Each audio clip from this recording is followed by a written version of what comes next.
Rob Grimes with the IFBTA, and I am really pleased today to introduce you to DirecTV, who is one of our Allied Premier members, but more importantly, to Jim Grandahl, who is DirecTV's national accounts and focusing on multiple sectors, I've learned, but specializing in the restaurant sector. So, welcome, Jim.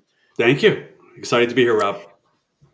So, DirecTV it's a very important part of how our industry operates and what we offer to our customers, and also perhaps selling more and by keeping them there and keeping them happy with the experience that they get. But I'm not so sure that everybody knows really the different areas that DirecTV offers to the restaurant industry. So maybe we could just start there and talk about the types of products and services and offerings.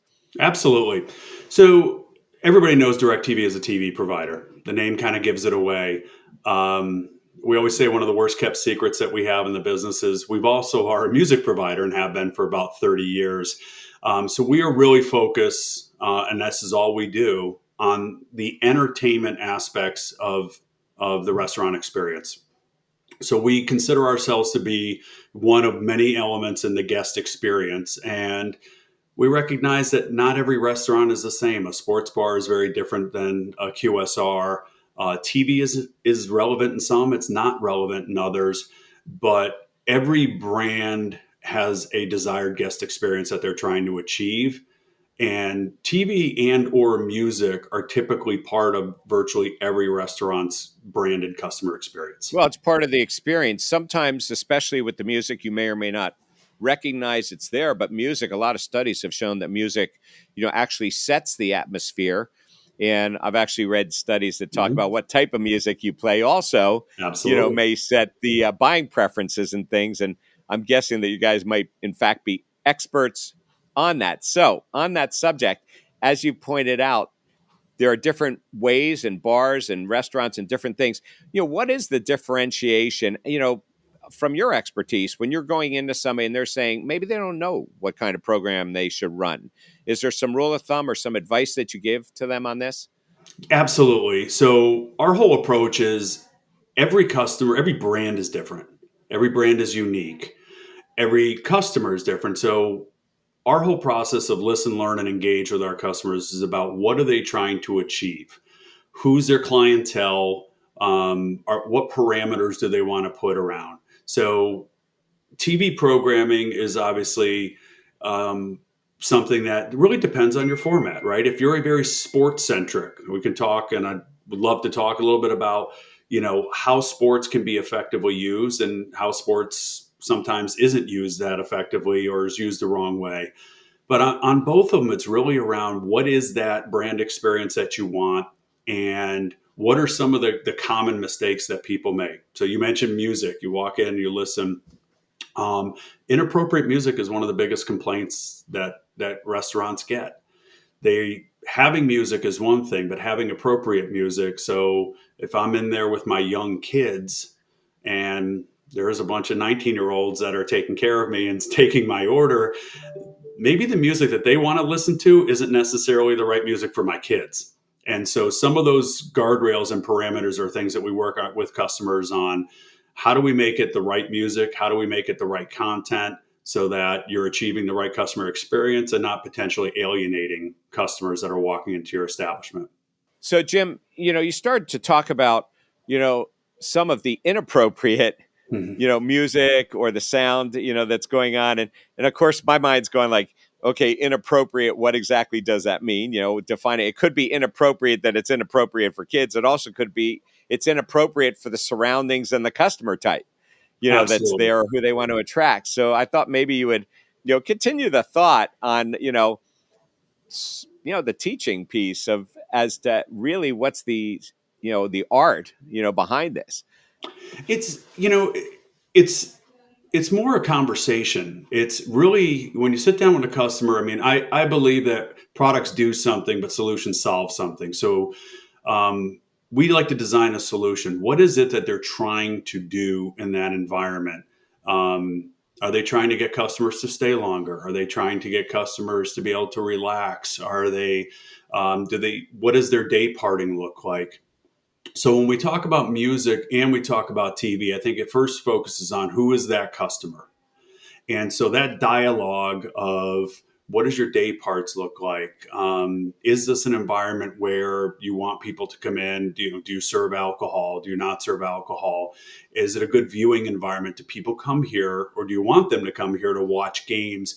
All of those things go into the strategy of what's the right content for you to have, be it audio, music content or television content, because just putting music over the speakers or just putting TV on, and I always make a reference to, having TVs is one thing, having the right content is another thing. If you're a sports bar and somebody walks into your sports bar and the Golden Girls is on, it's probably not on brand for what it is that you're trying to achieve.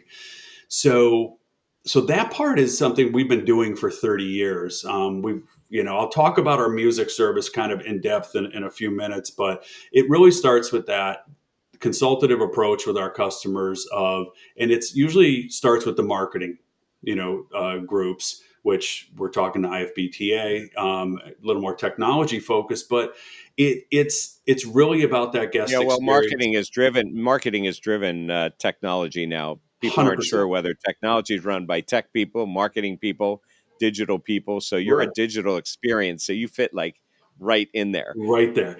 And there's two things that are kind of going on right now that we see. This industry's been pretty stable for a long time, right? You had cable, you had satellite. Now you have the emergence of all these streaming providers. And all of us are consumers at home. So we see what's happening with our home subscriptions. The commercial world is different. The rights are different.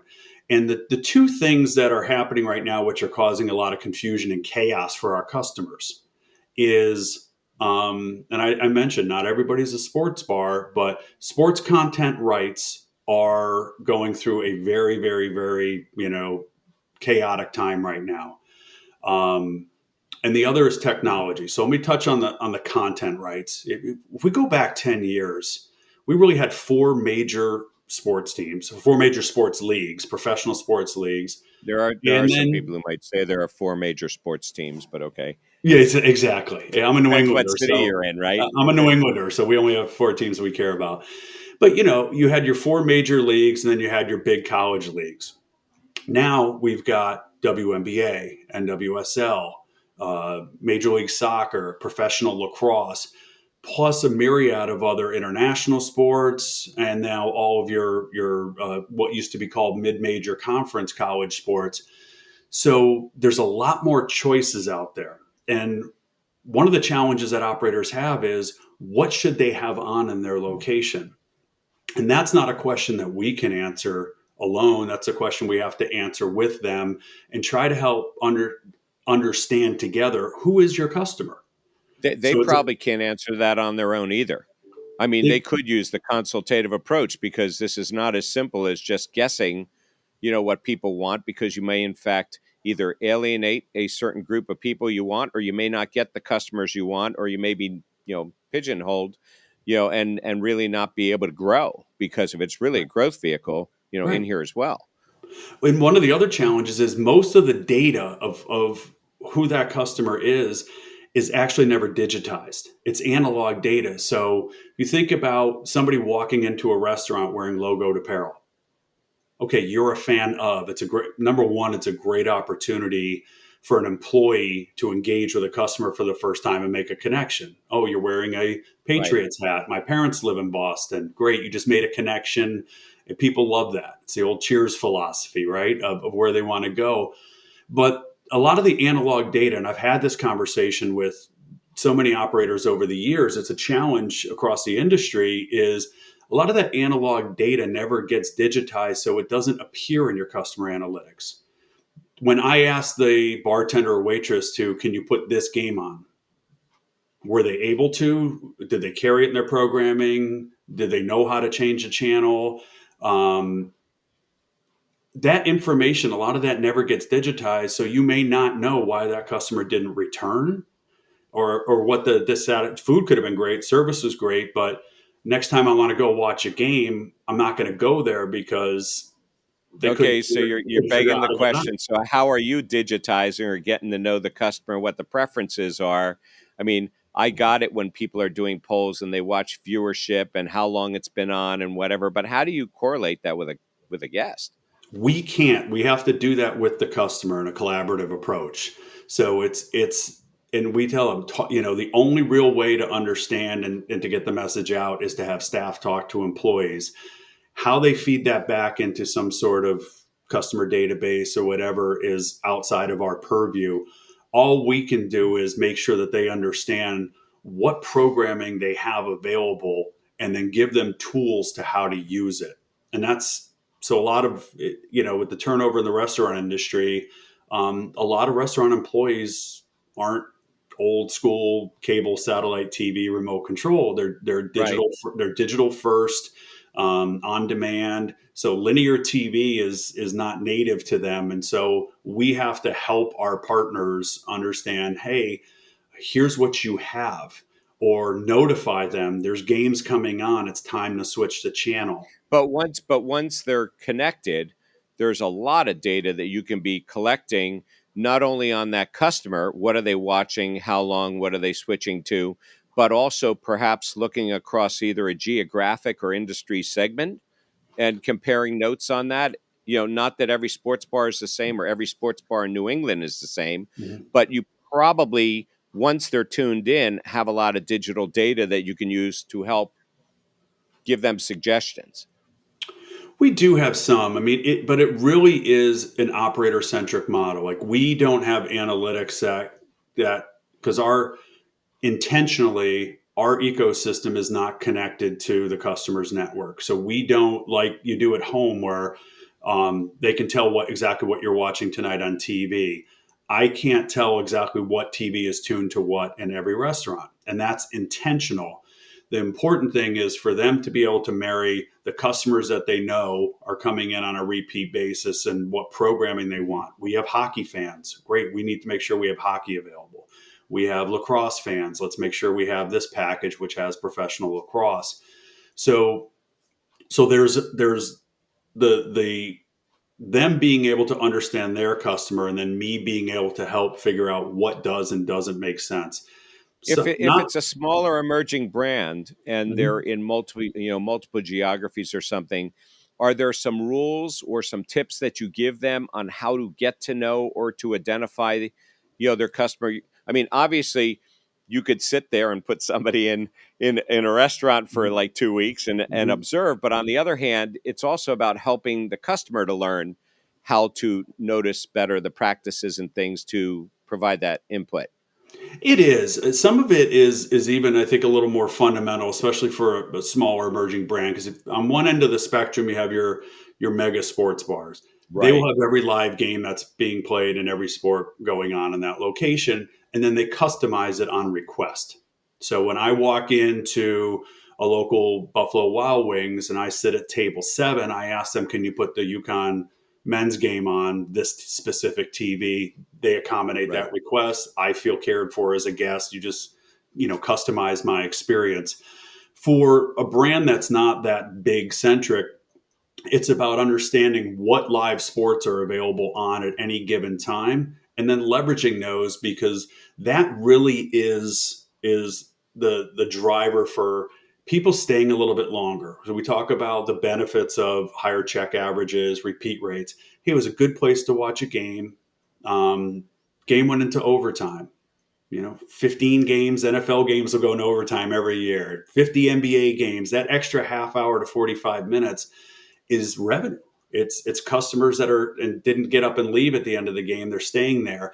And so it's a lot of it is just training on a mentality of understand what you have for programming and understand that, hey, when the Celtics game gets over, rather than everybody getting up and leaving, switch it to the Warriors Lakers game, which is in the fourth quarter, and maybe a couple of those tables that we're going to leave are going to I'm stay. I'm going to guess that there's a. I mean, this is actually a new area for me to Mhm. understand, but I'm trying to put it together with some of the other areas that I do know about. This is actually an opportunity based on day part or based on what you're serving when. even within a game, because you do want them to stay and continue to have the fun. And you don't want it to be like a stadium where they all exit out, as soon Exactly. as the game is over. So Exactly. there's got to be an art. I don't know if it's a science or an art. There's got to be a way that the operator who gets to know their customer also knows what to offer when, and if to do any special pricing and things, just like getting them in earlier, get them to stay later. And that entertainment is the piece that can actually get them to prolong their stay and spend more. 100%, 100%. And good operators do that well. One of the things that I talk about a lot across the industry is there are those that do this really, really well. And they've got all their own internal processes for knowing what to put on what TVs and at what time. And there's some that don't. And the ones that don't know what they're doing wrong. And those are the operators that we know we can help. Another big challenge that they have right now is there's this thought that what's happening in the consumer world is also happening in the commercial world, and that's not true.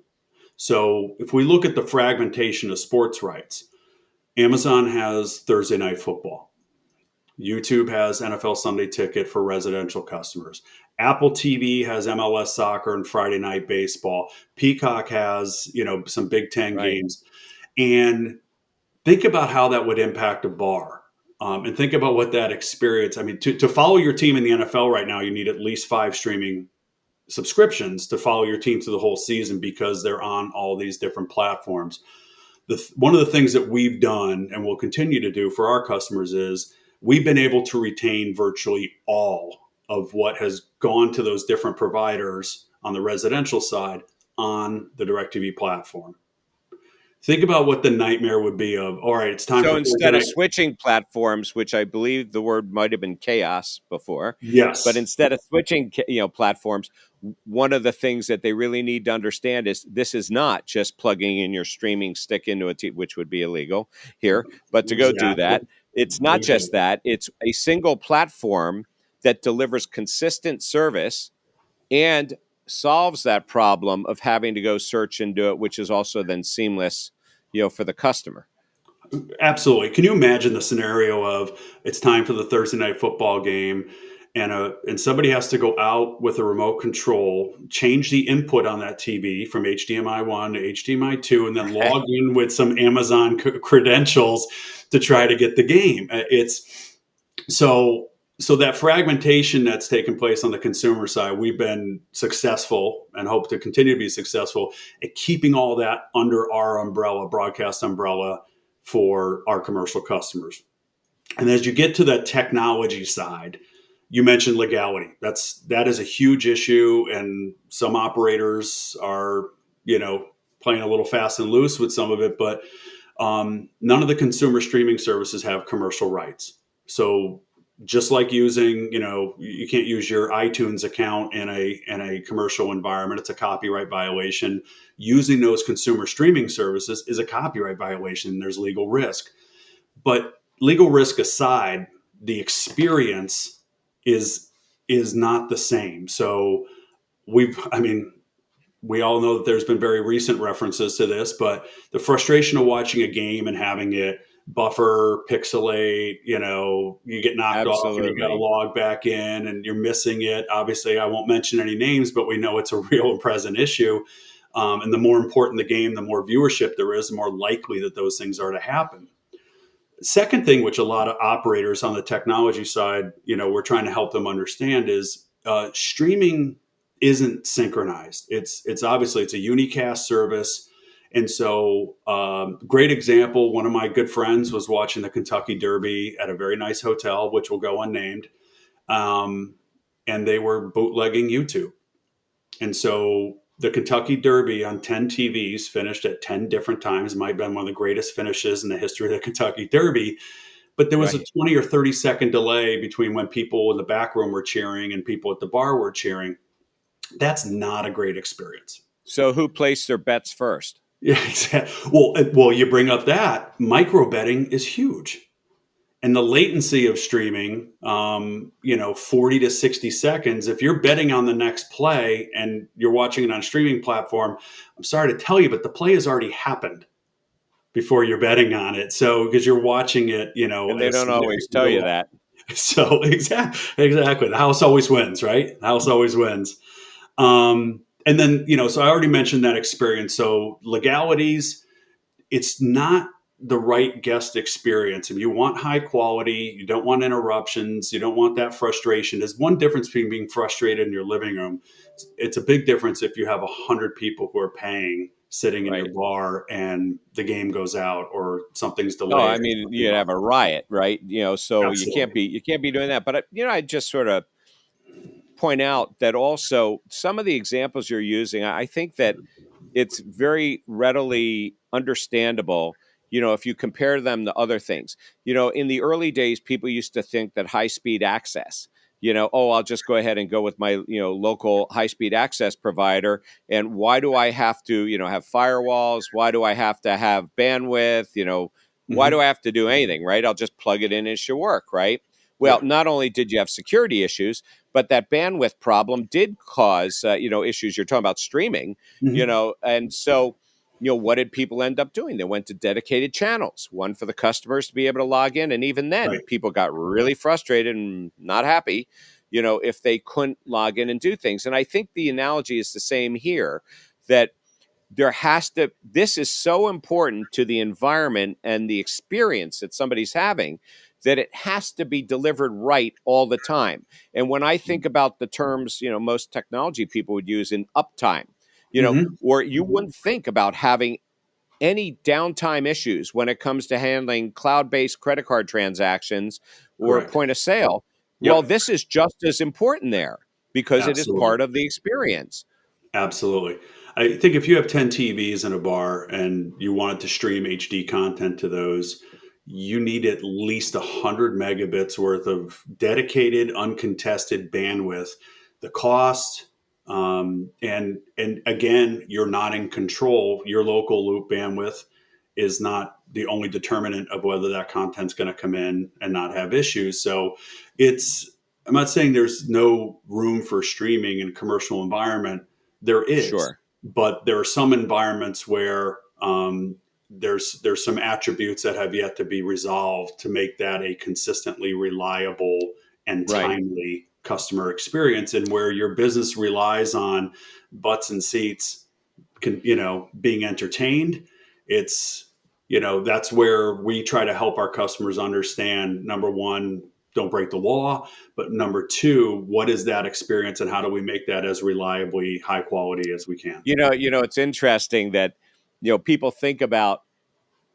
I think in the past there's been so much press, by associations or by the government about breaking the law and licensing, especially when it came to music. I think was the first thing that came out, Absolutely. because now, so people just said, "Oh, this is just regulation or something." But really, I'm listening to your words, and what I'm really hearing is let's not focus on that side of it. Yes, that is very important. Hmm. However, if you really want to get a revenue generation, Hmm. more butts in seats, Right. higher check average, but better turnover or less turnover, depending upon what it is you want to do. That's really the way to focus on why DirecTV, you know, is really a partner in doing the growth versus just go try to pull something together yourself, including, by the way, the art or the science of figuring out what do you need for 10 TVs versus 3 TVs and maybe the placement and then the content. Absolutely. And that leads to, one of the things that we talk about is what are the challenges that operators are facing today. I think we all know what they are. Traffic is an issue right now. We know that they've are face continue to face, intense pressures on costs, inflationary pressures. Simplifying their tech stack, simplifying operations, training of employees, since we had this huge turnover of, post pandemic of folks Mm-hmm. leaving the industry and a whole new generation coming in, and then managing costs, which, goes into that inflationary thing as well. Right. And so when we look at those four major challenges that they have, and where entertainment fits in, you know, on the traffic side, you got to keep the guests that you already have. And, we've been doing this for a long time. And so we've seen customers come and we've seen customers go, brands come and brands go. But one thing that's been very consistent is in an environment where the guests valued the entertainment experience and the brand didn't realize it and they pulled the TVs out, virtually every single one of them has brought it back because they didn't realize how much of an impact it made. And it may not be overt, like they didn't realize that the businessman who comes in at lunchtime and eats at the bar likes being able to put his phone down and watch ESPN news for Right. 20 minutes or whatever. And so keeping the guests that they have is such an important It's thing. not And all about the food it's right, or the exactly. drink, right? Exactly. Driving that incremental traffic. I mean, you get that first chance to get a customer in there. And if it's a bad viewing experience and you're a true sports fan, that's probably not where you're going next time you want to watch a game. It was a bad experience. Mhm. So, So um, so wait, let me just ask you a question about this. So obviously, sports, mhm.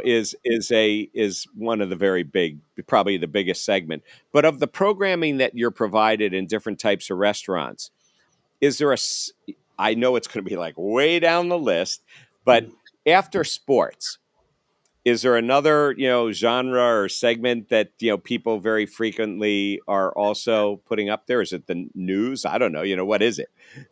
News has actually become kind of taboo. It used to be when you walked into every location, you had a couple of national news channels.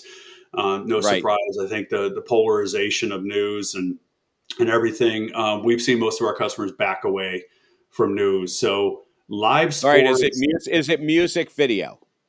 music videos are appropriate in some environments, but the problem with music videos is you can't control the curation of those. And so, honestly, outside of sports, there are some generic entertainment channels. We'll find Discovery Channel on home, the do-it-yourself DIY network stuff, and those are kind of day party, that mid-afternoon, mid-morning thing. We Right. don't. So it's there's certain things that we try to steer our customers away from, which depending on the time of day could kind of bounce over those brand guidelines. So what I think is Got it. funny, somebody else might not think is funny or appropriate. So we typically will steer our customers more towards um, you know a 24/7 sporty news type of thing, as much live sports as Mhm. possible, or some of those more generic entertainment. And um, there's so many different types of sports out there that you really Absolutely. can day part that as well. So just switching over, I don't want to forget the concept of music here. Okay. So, how does music, really play into the experience, but also in driving growth, traffic, turnover, longevity? How does that play in? So music is, I think, one of the most underutilized tools in hospitality. And underutilized, not that people don't have it, but I don't think they leverage it to the full breadth that they can. We already know about all the legalities, just like we talked about with streaming. Um, and folks who don't know are learning the hard way that all the content that you need has to be properly commercially licensed with the PROs. Um, but one thing is, it's in my view, it's easier for a brand to identify music to their brand than it is TV content. So if you're a beachy, surfy vibe, great. Let's do the You're Jack going to play Johnson it. channel, and let's play the music that's thematic there. And do we need to day part it? So if you look at a lot of establishments and they're throughout their day parts, you might have some more family centric stuff during the day. You might have a little rowdier crowd for your late night day parts, or your music can evolve throughout the day. So it's not as hard to tune out as TV, which is why I think some folks Right. don't think enough about it. So volume matters. I mean, we've all been watching TV, and I nap during the football games until one of the commercials Yeah. comes on, and it seems like it's 30 decibels higher than what the game volume was at. But those are things that folks have to be sensitive to, of what is the right volume, what is the right music, and the right day part. Because when you walk into a restaurant, you're going to hear it. If you don't want to watch TV, you turn your head away, but you're not going to plug your ears. And you may be running music in places where you're not putting TVs. I mean, right across the Absolutely. street from me, is a local inn. And, they've got a very busy bar that has all the TVs, Mhm. but the dining room, is running music. And yes, there are a couple TVs in there, but I think that's for the overflow when they have a major event on. Yep. But, you really actually are running both at the same time. Yeah. And I think so getting it on brand, and that's something we work with Music Choice is the largest music provider in the country. So there's not a piece of music out there through any PRO that we don't have, and it's fresh. So I think Taylor Swift drops a new album every 3 days. When she drops an album, it's on our platform in the next 5 minutes. But the one of the bigger challenges that folks have is how do you balance the guest experience with the employee experience? So, example, you're a fast casual. Some people dine in, some people walk out. Nobody's in the restaurant more than 20 or 30 minutes. So, no guest is ever going to hear more than 5 or 6 songs, 7 songs in a row. So, you might have your very preferred playlist. This is our vibe. The problem is that playlist is only 6 or 7 hours long. So your employees are hearing the same songs every day over and over and over and over. And it has an unintended consequence for them. And so we've realized that you have to balance between, because we've heard all the nightmare stories of how do you keep the music on brand for your guests, but also be respectful of the fact that nobody wants to play an 8 hour doom loop every day and know, okay, Blue Oyster Cult just came on. It must be 12:04 because Blue Oyster Cult comes on at 12:04 every By the day. way, customers, know this too. When you're going into, I go to a certain Mhm. coffee shop at 4:30 in the morning, and I'm there for a few hours. And if you start to hear the same playlist at the same time too, that's Exactly. a little bit of a challenge, right? So it's Yeah. it's it's one of those things. I don't know that we do focus on that, and I think that's a good point. Well, let me ask you this: so, what are the challenges and opportunities? I mean, you've mentioned a number of them and many Mhm. things that I wasn't necessarily aware of. But, if there's a few things that we really want to get that word out on, what are those challenges and opportunities that the operators ought to be thinking about, you know, in their business as it relates, to, this experience? I think it goes to those four things I mentioned before, and a couple points on each. So, traffic is an important issue everybody's facing right Absolutely. now.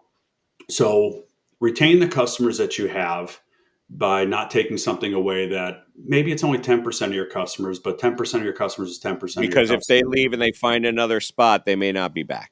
Exactly. Leverage the content that you have, or we can work with you to figure out what is the right content so that you Right. can drive that incremental traffic. As you get that first time guest, if you can make that right and give them a good experience of, yes, I can put this game on, or, would you like to sit here because you're here to watch a game? And make that personal connection, you increase your chances of getting them to come back. And then those higher check averages of using the tools, we've got a myriad of tools, far too many to go into right now, of like we talked about, what do you do when that game is over? There's more live sports on. Be smart, be reactive, and try to maybe, hey, yeah, we're not in a rush. I'm more than willing to watch the fourth quarter of that other game, and we're going to spend as a table another $60, $70. So that traffic, there's a lot of things, the tools that we can provide operators both consultatively and collaboratively to try to increase that traffic. It's an ongoing process. The simplifying technology and operations is one standard across your workforce is so much easier to manage. And we know everybody has training platforms, Right. but being able to train everybody the same way. ESPN is channel 206 on DirecTV, whether you're in Hawaii, Alaska, Maine, Florida, Texas. It doesn't matter. That's the channel that everybody Can't say tunes that for other to. programming. Exactly. Exactly. Think about having 15 different POS systems across an operator. I A can't lot of say that for every hotel I stay at. Yeah. Yeah, exactly. So if you've got a different local provider, cable provider, or satellite streaming provider at each location, how do you manage a consistent guest experience and communicate out to your employees? So that simplify operations, the training part, which kind of ties into that a little bit. I mentioned the chaos in the beginning. It's going to continue to be chaotic. games are going to continue to be shifted around, rights are going to change. So the ability for us to communicate holistically across a brand makes everybody's life easier. For example, the Dallas Stars are no longer on the channel on the Bally Sports channel that they were on last year. You can only watch Dallas Stars now on a couple of broadcast stations and in an app. The Mm-hmm. Portland Trailblazers, the Anaheim Ducks, the Seattle Kraken have all moved to different channels. To communicate that out, one by one is very difficult. Our It'd be ability to help impossible. you navigate through that to know where do you find that for the customer. And then the cost part is important. We understand the cost pressures. We partner with folks to make sure that they've got the right count. Every dollar counts, and we understand that. If I think about, because you've mentioned about cost control, and I understand about consistency, I understand about training, I understand about what happens when there are changes and there can be an impact to your service.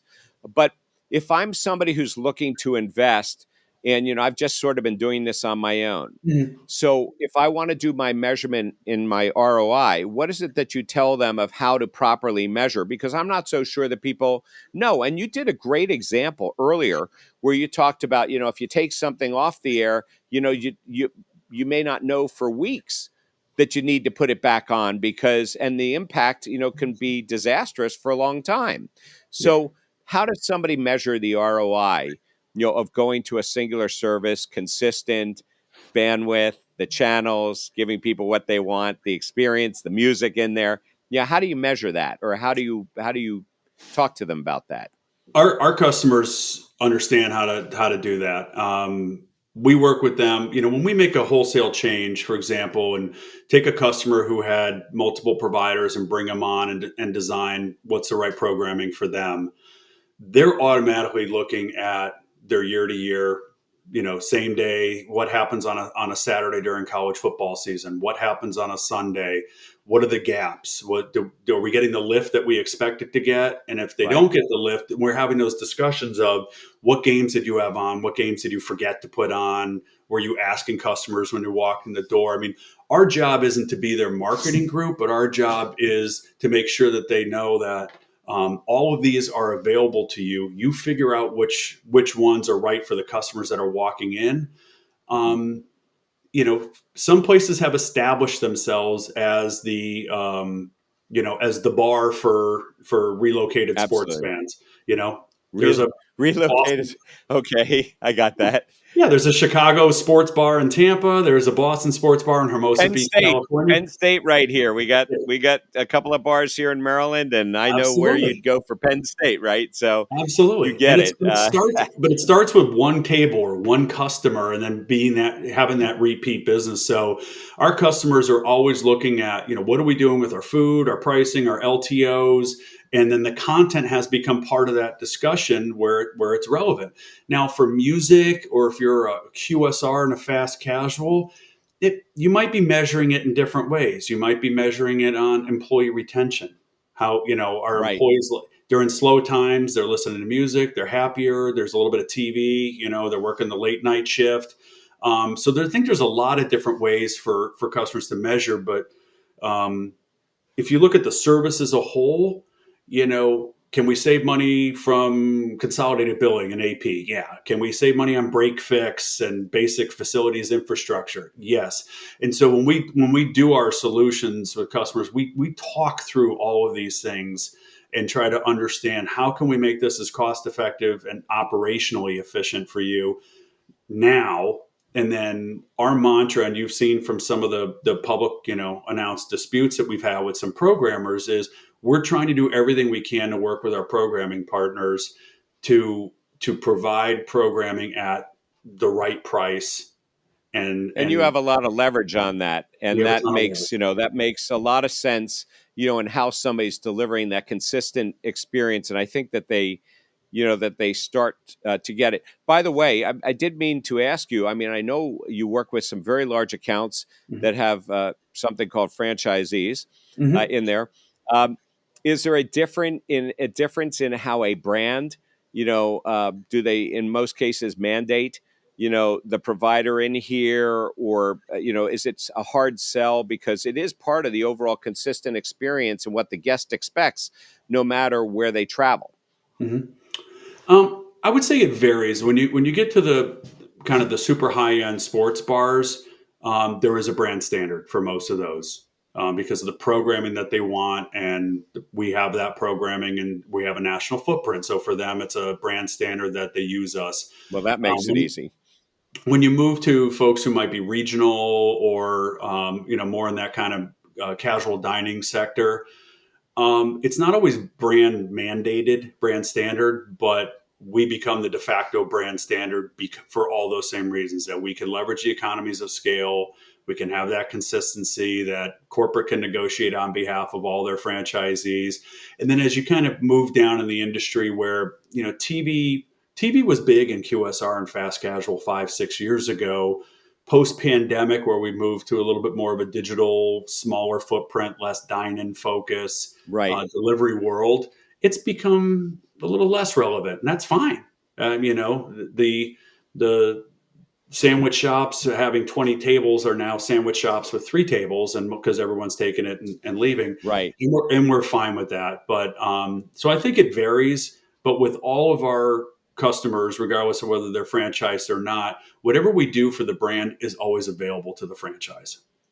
Do you So believe that in a world of personalization, I know you guys do the hospitality industry and hotels, and of course, every room is different, every customer is different as to what they want to watch. So that's different. But we've had some restaurants that have focused on things that they might call tableside kiosks. To me, mhm, it sort of reminds me of the old jukeboxes that you would right. have at tableside. Do you see the experience over time really in some places coming down to the actual table side in the delivery of the programming that somebody gets? It's a great question. Answers we don't know, but that's why we like to be engaged with customers who are trying to do unique things. There's that we got a big TV on the wall, or somebody has a phone in their hand, and that's kind of the ends of the spectrum right now. Um, but I mean, we're very active within the industry and talk to customers every day. And as these new models come out, not just here, but our team, as I mentioned, works in a variety of verticals. We're seeing a lot of innovation in healthcare and in retail and Absolutely. in I the wish they do fitness more center. innovation in healthcare. If you go look at what's offered in hospital, not that anybody should have to be in a hospital overnight, Yes. but the programming in hospitals and nursing homes. And those are what I call peripheral industries. I go in some airports where they have a screen at every seat. Now, it Yeah. may be a tablet that's delivering programming Yeah. and, tableside kiosk. So we don't really know, but I also know that I go in some hotel lobbies and they basically have cubbies that you sit in and you have your own TVs. Right. So I guess the answer is we don't know, but we do know those opportunities exist. And Mhm. DirecTV is able, because you work in all those verticals, to actually deliver on all kinds of different, all kinds of ways of access and delivery methods. Absolutely. We've seen a million models come and go, failing forward. Some of them maybe not so much, but that's part of why we want to be active with you guys, in the industry is to be there at the table with our customers, talking about what they're thinking about, what they're trialing, bringing to them best practices that we see from other industries, and saying, is this something that you guys would consider? That's the value that we try to create with our customers in those Well, long-standing we're relationships. very happy to have you join us. It is becoming more and more a digital, industry. Mhm. And it's not so much, maybe we're going to have to change, the word technology, in IFBTA, Yeah. IFBDA. I don't know. We'll figure that one out.